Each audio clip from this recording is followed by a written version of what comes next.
Today we're going to talk about planning and designing new commercial retail shopping center. To show you how it works, I'm going to give you an example of one shopping center which I have designed. And then later on, I have designed all the tenants that went into that shopping center. In most cases, developers look around and see the area where they would like to build the building. But before they go to settlement, they would hire an architect to go over whatever requirements in order to build the shopping center to make sure it will work for them before they go to settlement. So in a way, they will have also a way out if the land is not suitable. Another important thing is to hire an architect who is familiar with this type of projects. But then some architects do totally different projects. Like I talked to somebody recently, they just do custom-made big houses, where that architect doesn't have a clue how to do the shopping center. When I worked as a developer, I would find the land that I would like, see what land is available, then I would make an offer to the owner of the land. And we agree on the price, but I have two contingencies. One contingency is that I'm going to get building permit, and another contingency that I can get financing. New shopping center building, nobody builds out of their available funds. They usually have to go to the bank to borrow money for it. And there were times when I bought several pieces of land and then something happened in overall economy. Banks were not issuing any more money for construction. In a couple of cases, I even had building permit already in my hands. I spent a lot of time doing it, but I couldn't build. So I had to call back the people I bought the land from and tell them I have to return land to you, you have to return my deposit because banks are not issuing money anymore. So that's what developer needs to do. He needs to make sure that he has a way out. And sometimes it's not possible. All depends on certain conditions. Once we have identified the lot, we look at what size lot it is, then we have to determine what size of building we can build. And that depends on the zoning of that particular area. Different counties, different building departments have totally different zoning requirements. So we need to investigate, and then we look how many parking spaces we can get there, and that will determine what kind of tenants we can get in. So all these things are important to know up front. Usually developers that are building shopping centers, they don't even have the tenants in place. They may be talking to somebody who's interested, but they really don't have any contracts, any agreements, because they really need to have a building in order to be able to write a leasing agreement with the future tenants. Usually, developers are looking to get the most square footage that we can build in order for them to have more to rent. When we start designing the shopping center, one of the first things is we have to work with the site engineers. First, he needs to do a boundary survey, then he has to do topographic survey, and then he has to do overall planning. And part of that planning is to figure out what is the maximum size building allowed on that site, what is the requirement for parking spaces, what is the requirement for green spaces, what is the requirement for stormwater management. In general, the architect does building and 5 feet around the building. Everything else outside of that has to be designed by site engineer.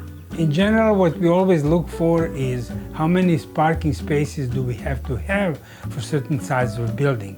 Usually, zoning department determines the requirement for the parking spaces. Some zoning departments have very complicated rule of how many parking spaces are required for certain business, and some are very straightforward. Usually, shopping centers are one story. And I personally like to design them with very high ceiling in case if the tenant requires mezzanine floor or something like that. Or also some retail stores require high ceiling. For example, if it is carpet store, you have to have ceiling more than 12 foot high because carpet rolls are 12 feet. Some others, it is not that important, but usually everybody likes to have high ceiling. And that's why we design shopping centers with high ceiling.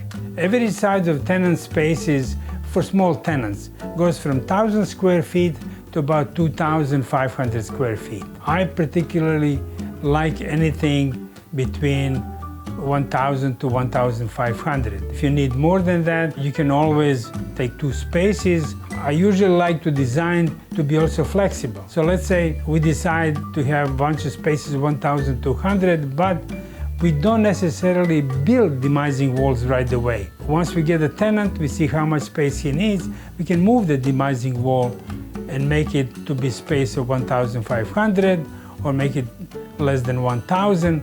All depends how much the tenant wants. Typical tenants that can use these type of spaces are restaurants, carry-out service like dry cleaner, shoe store, hair salon, nail salon, retail stores or specialty retail stores like food store. Everybody thinks toilet room should be in the back of the space, but that may be a problem. We like to place them in a way they use the least amount of space, because you cannot have public go through the kitchen or through the storage room to go to the toilet room. So if toilet rooms are in the back, you have to create a corridor from front all the way to the back, and corridors are wasted spaces. So in that case, maybe it's easier to put toilet rooms up front. Some jurisdictions require new buildings to go for Architecture Review Board approval. Architecture Review Board approval consists of preparing very elaborate exterior design of the building and being presented to the board, and also that is a public hearing. So anybody from the neighborhood, anybody from the businesses around can come and make comments. And based on all those comments, the Architecture Review Board decides to approve or not to approve certain buildings. And if they don't want to approve, then they have to go and say what they don't like. And then architect's job is to figure out how to solve the problems so they can get approved.